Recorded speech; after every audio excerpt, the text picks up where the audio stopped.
It has always been my desire that we resolve our issues, because impeachment is always the last resort when issues cannot be resolved. However, I wish to deny any wrongdoing. My senior counsel will come and demonstrate the high stories of soldiers, the high stories of tissue papers, which was choreographed, planned to wipe public emotions. We will come and demonstrate that in a short while, Mr. Speaker, sir. And we want to do this not for anything, for posterity. For posterity, because another impeachment will come to this house.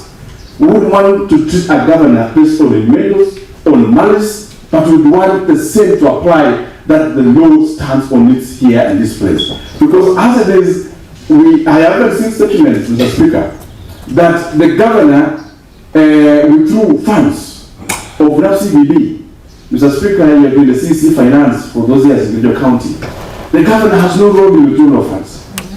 It doesn't have the accounting rights at all the time. And the statement that is made by the motion mover is that he is going to provide the financial statements in future. But the impeachment is being discussed today as a way for documents from the bank to be provided in future. Mr. Speaker, we need to be balanced in our thoughts. But where issues are, we keep fair justice where it deserves.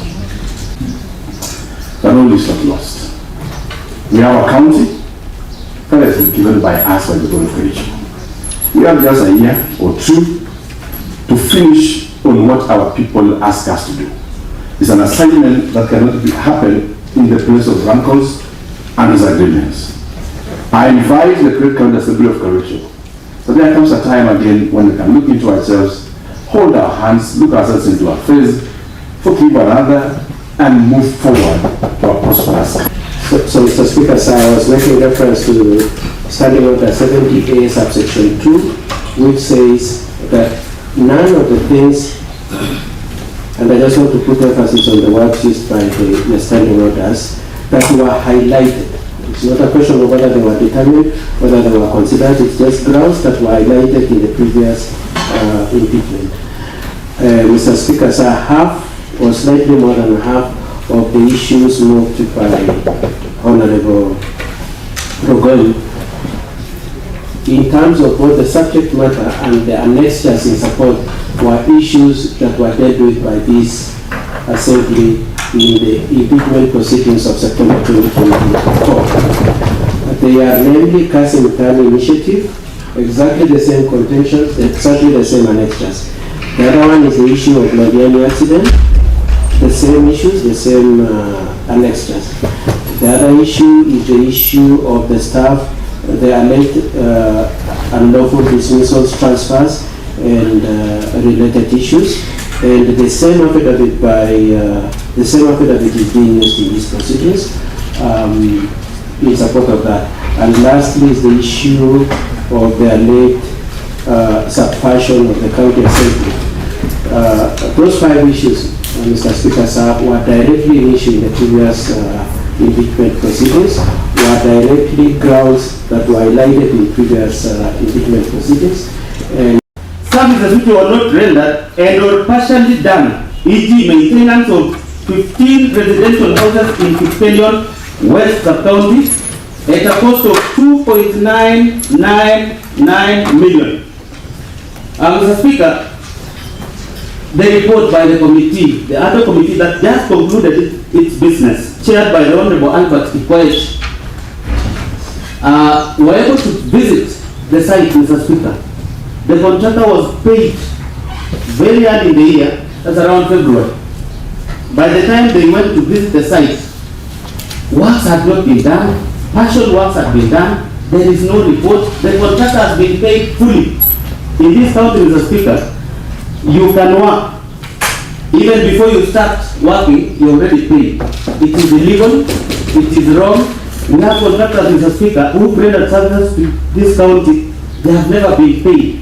Case in point, I know contractors whose family members are unwell and they have never been paid for works they have already done.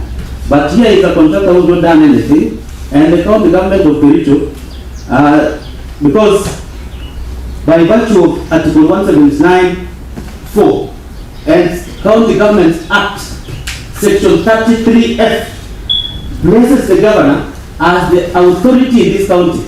When this happens, the governor is squarely responsible, Mr. Speaker.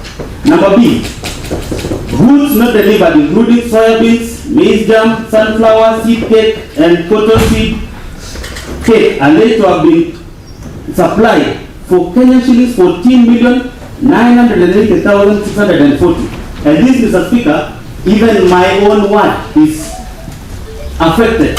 I have a cooperative society called Kosiach Time, where in around April, some 100 bags of these materials were supplied.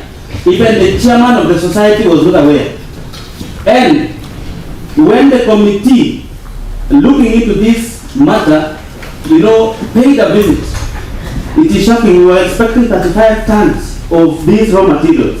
But what was supplied, Mr. Speaker, is hardly 10 tons.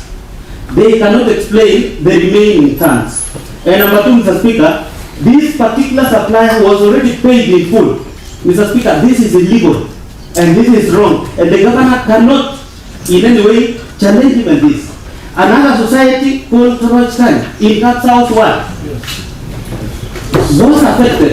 When the committee visited, the supplier even tried at night to sneak the raw materials. Mr. Speaker, this is the height of impunity, which we will never condone as an assembly. And Mr. Speaker, we are doing our work. The corruption that has gone, beyond reasonable limits in this country ought to be stopped. Mr. Speaker, there is even one society in Mutai where the Honorable Vincent Erick comes from, called Impeached. I'm made to know it was close to 2 years ago. It's not operational. And the allegations are that the same society was supplied with this raw material. There is one, Cherobu, in Teboinwan. Again, even the Honorable Francis Erick was a member of this committee, and he established that we lost these raw materials. And the member has audacity at the moment to take a photo outside there to claim we cannot fight for all these corruption cases. Mr. Speaker, we will show the members of the public what has happened in this country. Number C, overpriced goods, including sodas, alleged to have been bought for about Kenya shillings 500 per 300 milliliters bottle, and a bale of tissue paper alleged to have been bought for Kenya shillings 2,750 per bale of 10 tissue papers, and a hand towel priced at Kenya shillings 3,600. Mr. Speaker,